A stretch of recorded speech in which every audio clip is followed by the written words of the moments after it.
welcome back to Ikai Anand from Unit Till Infinite. I am Sneha and we are doing real analysis. Real analysis में we started integration और Darboux condition for integrability हमने कर ली थी. Today we are going to do two very simple things or very simple results regarding an integrable function, and that is the integration as limit of sum and the primitive of a function. So basically आज जो हम लोग करने वाले हैं उसमें हम लोग सबसे पहले तो रीमान सम डिफाइन करेंगे और उसके थ्रू इंटीग्रेशन डिफाइन करेंगे, और दूसरी चीज we will try to connect integration and calculus with each other.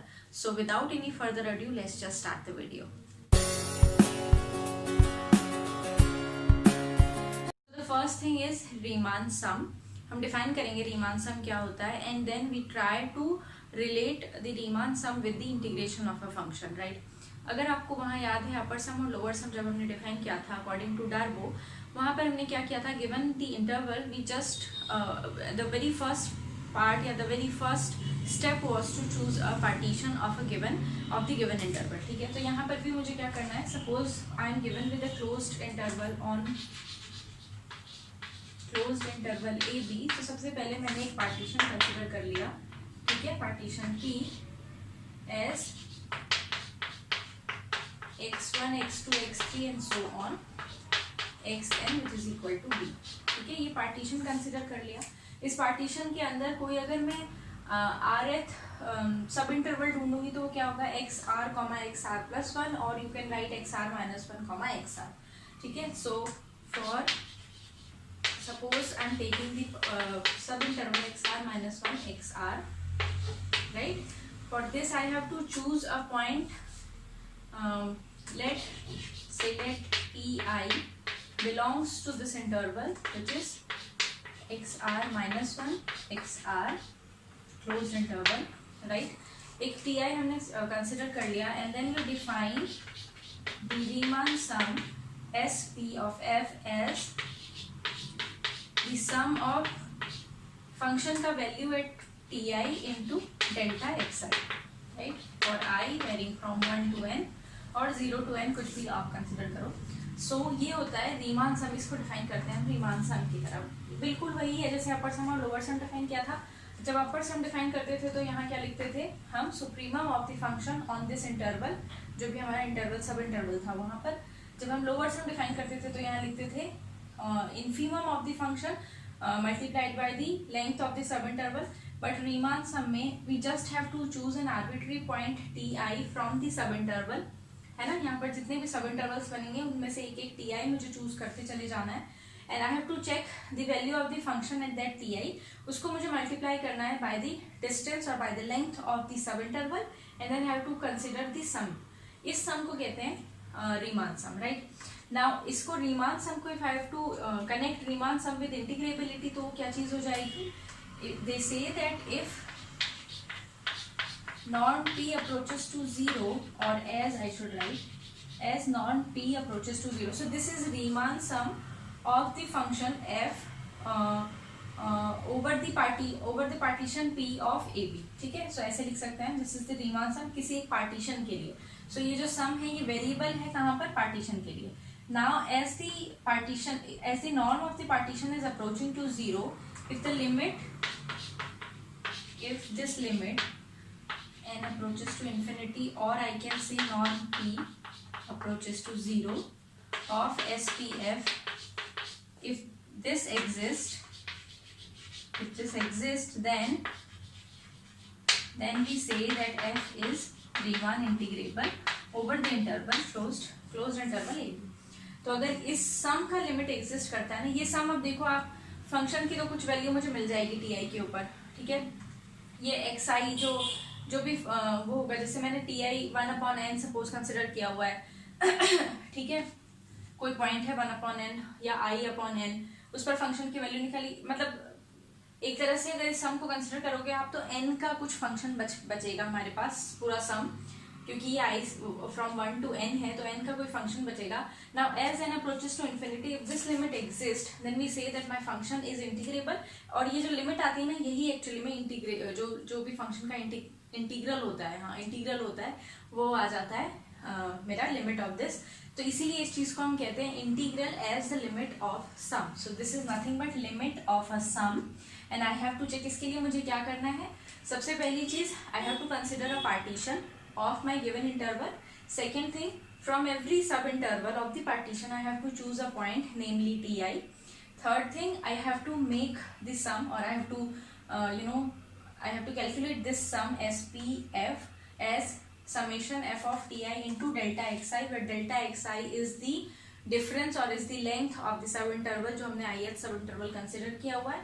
Then as the norm is approaching to 0, consider करो या आप ऐसे लिखो as n approaches to infinity. If this limit of this sum exists, then we say that my function is integrable and this value is equal to the integral of the function. So अब इसी चीज को हम लोग एक example से पढ़ लेते हैं या समझ लेते हैं कि किस तरह से रीमान सम से हम किस तरह फाइंड आउट कर सकते हैं कि मेरा फंक्शन इंटीग्रेबल है या इंटीग्रल मेरे फंक्शन का किसके इक्वल है. ठीक है, सो बहुत इजी सा फंक्शन है. Suppose I have to find out the integral of 3x + 1. ठीक है, ये फाइंड आउट करना है मुझे कि ये क्या आता है.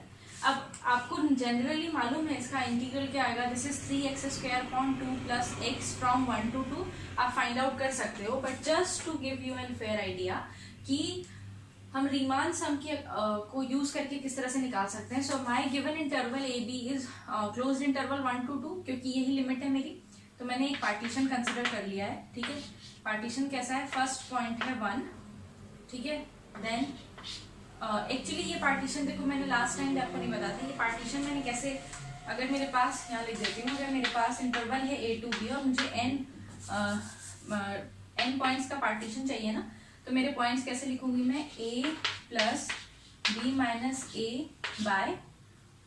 a/n I times n for all I varying from 1 to n. ठीक है, इस तरह से मैं पार्टीशन बना सकती हूँ अगर मुझे n पॉइंट्स में डिवाइड करना है. तो अगर मैं इसको n पॉइंट्स में डिवाइड करूंगी तो कैसे लिख सकूंगी, 1 + 1/n, 1 + 2/n, 1 + 3/n, right, and so on. Last में जो पॉइंट आएगा इसमें अगर लास्ट में इनपुट करोगे तो वैल्यू जो 2 है हमारा, मतलब b है जो वो आ जाएगा, तो लास्ट वैल्यू आ जाएगी 2. ठीक है, ये मेरे पार्टीशन हो गई मेरी इंटरवल की फ्रॉम 1 to 2. तो ये पॉइंट्स हो गए मेरे पास, इस तरह से पॉइंट्स आ जाएंगे.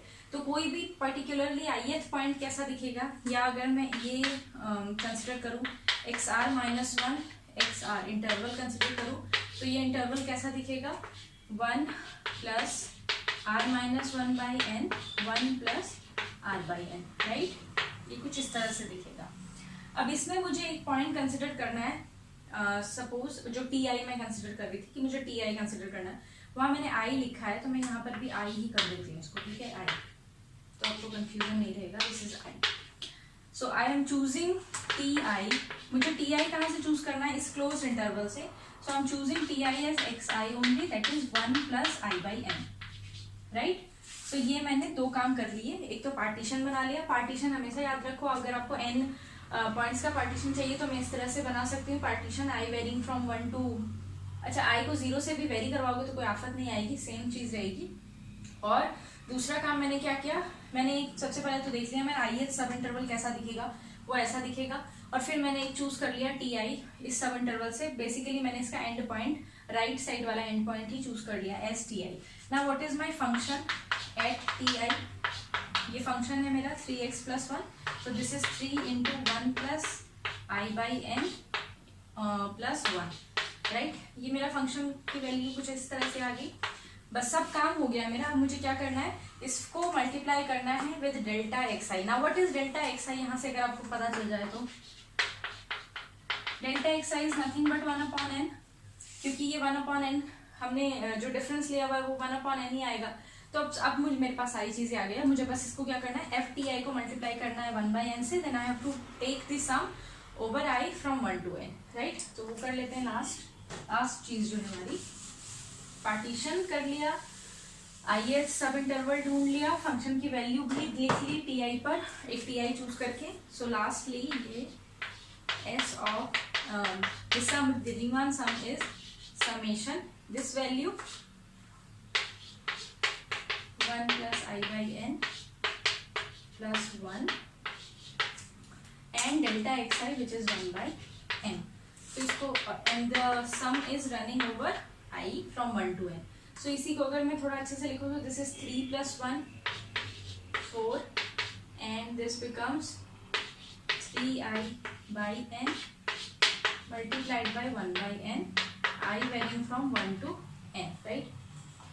अब देखो जरा, this becomes 4 आप बाहर ले आओ, this is summation 1 by n, I varying from 1 to n, plus इसको भी आप 3 by n square you can take out, this is I varying from 1 to n, right?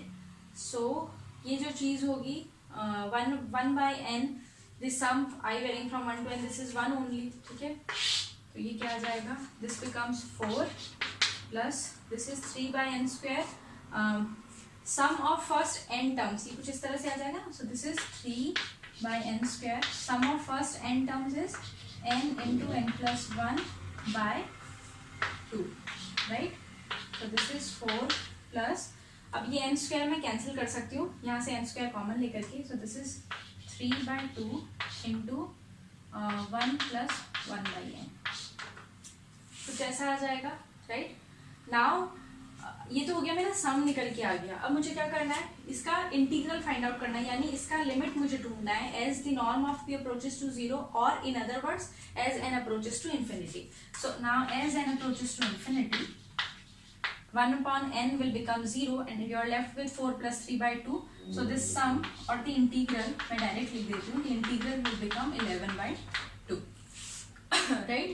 So direct भी आप निकाल सकते थे, बट अगर आपको क्वेश्चन में इस तरह से पूछा गया है that you know using the Riemann sum और find out the integral as the limit of sum, तो आपको इस तरह से करना पड़ेगा. क्वेश्चन में क्या करना है, फर्स्ट तो पार्टीशन फाइंड आउट करनी है, किसी भी जो भी इंटरवल गिवन है, पार्टीशन का एक मैंने आपको छोटा सा शॉर्टकट लिख करके दे दिया है कि इस तरह से आप पार्टीशन लिख सकते हैं. सेकेंडली आपको एक कोई भी आर्बिट्री ith और rth इंटरवल सब इंटरवल ढूंढना है, उसमें से एक पॉइंट चूज करना है ti, फिर फंक्शन की वैल्यू लिख देनी है ना, multiplied by the length of the sub interval, इसका सम निकालना है from 1 to n.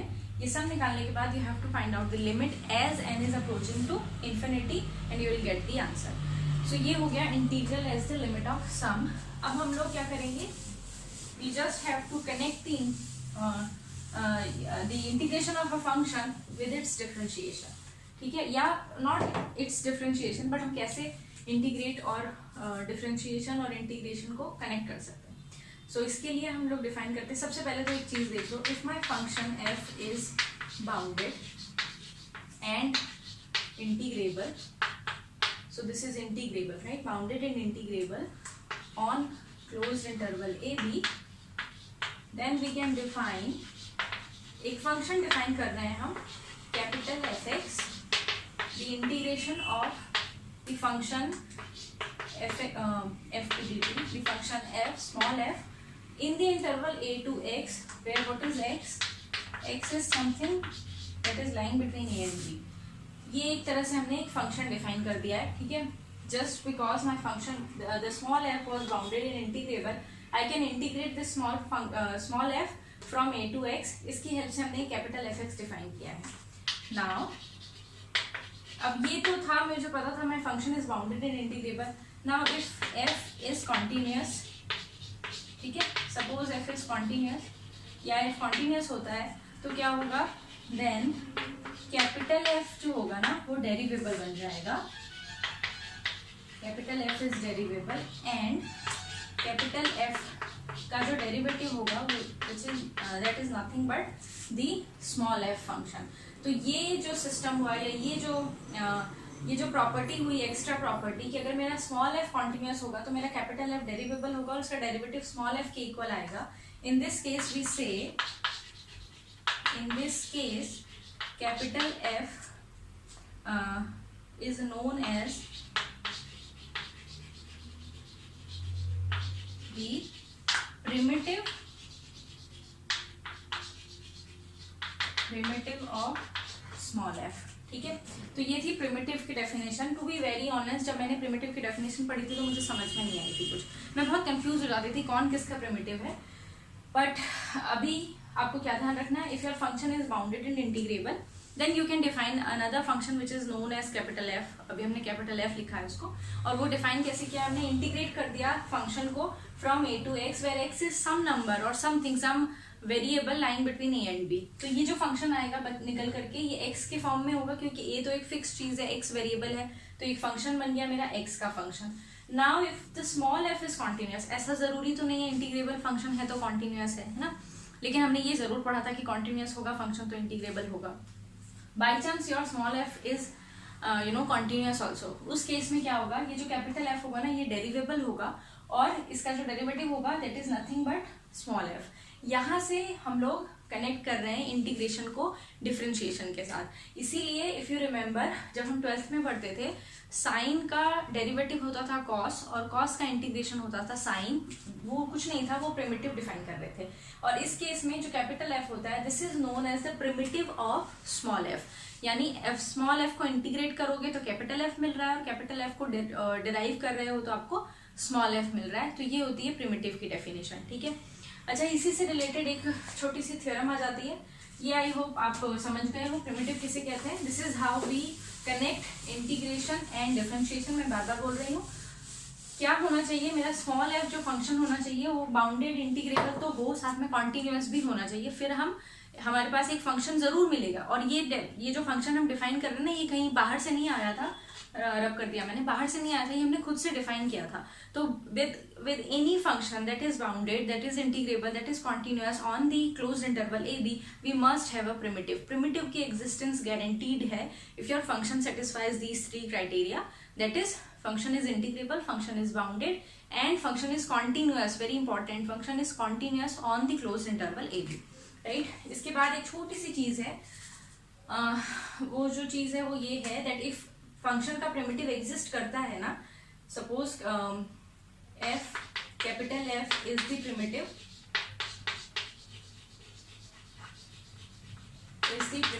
Of small F. तो इसी एक वर्ड से आपको ये पता चल जा रहा है कि प्रिमिटिव एग्जिस्ट कर रहा है, मतलब my function is bounded, my function is integrable, my function is continuous small F. Then अगर मैं उसको from A to B integrate कर दूं एफ एक्स डी एक्स को, this is nothing but capital F B minus capital F A, ठीक है, ये आ जाएगा प्रिमिटिव है तो। और इसको प्रूफ करना इतना इजी प्रूफ है ना इसका, अगेन मैं प्रूफ आपको क्यों बता रही हूँ, मैं प्रूफ एग्जैक्टली नहीं बता रही हूँ, मैं बस इतना बता रही हूँ किस तरह से आप कर सकते हो प्रूफ इस चीज को। ये तो हमने लिमिट ऑफ सम की डेफिनेशन देखी थी, दिस इज नथिंग बट ये जो चीज थी दिस इज, यहाँ लिख देती हूँ, this is limit as N approaches to infinity of S P F, that is the sum of F small F T I into delta X I, right, ये होता था। और ये जो डेफिनेशन है ना, since I am given that capital F is the primitive of small F, तो जो स्मॉल ये चीज है ना हमारे पास, क्या दैट एफ डैश, क्या कहूँ मैं, F dash X is equal to F X, ये लिखा था। और याद करो, ये प्रूफ बताने का ये रीजन भी है क्योंकि हमारा रिवीजन भी हो जाएगा। याद करो लैग्रांजेस मीन वैल्यू थ्योरम, अगर ऐसा है तो that means if you remember हम ऐसे लिखते थे ना इन पॉइंट पर, F B minus F A upon B minus A is equal to F dash C, ये लिखते थे Lagrange's mean value theorem. So with the help of Lagrange's mean value theorem इस पार्ट को या इस चीज को मैं चेंज कर सकती हूँ इसमें, या इसको मैं चेंज कर सकती हूँ इसमें, कैसे भी करो यूजिंग दीज टू थिंग्स, ठीक है। सो प्रूफ आपको स्टैंडर्ड बुक में कहीं पर भी मिल जाएगा। All I wanted to tell you is that we are using Lagrange's mean value theorem to prove this equality function की। और दूसरी चीज प्रिमिटिव की प्रॉपर्टी होती है ये कि अगर फंक्शन का प्रिमिटिव एग्जिस्ट करता है on the interval A B पे, अगर मैं उसको इंटीग्रेट करूं तो द वैल्यू इंटीग्रल जो आएगा that is equal to primitive end points पे जो प्रिमिटिव होंगे उनका डिफरेंस, ठीक है। सो विद दिस, इसको ही फंडामेंटल थ्योरम ऑफ कैलकुलस भी कहते हैं, मैंने हेडिंग नहीं लिखी, this is also known as the fundamental theorem of calculus. Existence of primitive is known as the first fundamental theorem of integral calculus, और उससे पहले हमने क्या किया, Riemann sum. So I think this is the video. हमने आज क्या क्या पढ़ लिया है, रीमान सम, एक क्वेश्चन किया। रीमान सम हमेशा याद रखो, अगर क्वेश्चन ऐसे आ रहा है that prove that the integral exist और prove the integral using limit of sum, तो इसका मतलब you have to opt the Riemann sum वाला criteria. Then we did the existence of primitive which is like very important thing, हमें calculus में बहुत ही ज़्यादा हेल्प करती है ये चीज़ दैट गिवन अ फंक्शंस का प्रिमिटिव एग्जिस्ट करता है या नहीं। और एक छोटी सी थ्योरम थी, फंडामेंटल थ्योरम ऑफ कैलकुलस। दो ये जो चीज़ें हैं वो आप कैलकुलस में भी बहुत अच्छे से पढ़ोगे, but yes for the timing आपको इतना पता होना चाहिए कि हाँ प्रिमिटिव क्या होता है और प्रिमिटिव फंक्शन कब होता है, फंक्शन का एग्जिस्ट करता है when your function is integrable, your function is bounded and your function is continuous, है ना। अलग से बोल रही हूँ मैं continuous, but keep in your mind that a continuous function is always integrable और बाउंडेड भी होना चाहिए, ठीक है। सो with this I think proper integral जो है वो खत्म हो गए, डेफिनेट इंटीग्रल जिन्हें कहते हैं। Next we are going to start with improper integrals. Improper integrals के लिए मैं आपको सजेस्ट करूंगी, अगर आपको पढ़ना है वो, तो आप सीरीज वाला जो चैप्टर था ना उसके जितने भी टेस्ट हैं वो अच्छे से पढ़ लो, क्योंकि उन्हीं टेस्ट को कॉपी करना है मुझे यहाँ पर। या इम्प्रॉपर इंटीग्रल्स के जो टेस्ट होते हैं वो कुछ नहीं होते, वो जो सीरीज वाले टेस्ट होते हैं उन्हीं को ही बस थोड़ा सा चेंज करके लिखा होता है। और हम लोग ये भी देखेंगे कि सीरीज और इम्प्रॉपर इंटीग्रल्स को हम कैसे कनेक्ट कर सकते हैं, क्या वो मेथड्स हैं जिसकी हेल्प से कोई जो सीरीज है जो मुझे पता नहीं चल पा रही कि उस सीरीज कन्वर्जेंट है या नहीं, बट उसको इंटीग्रल में चेंज करके I can find out whether the series is convergent और not. So I meet you in the next one, till then take care, bye.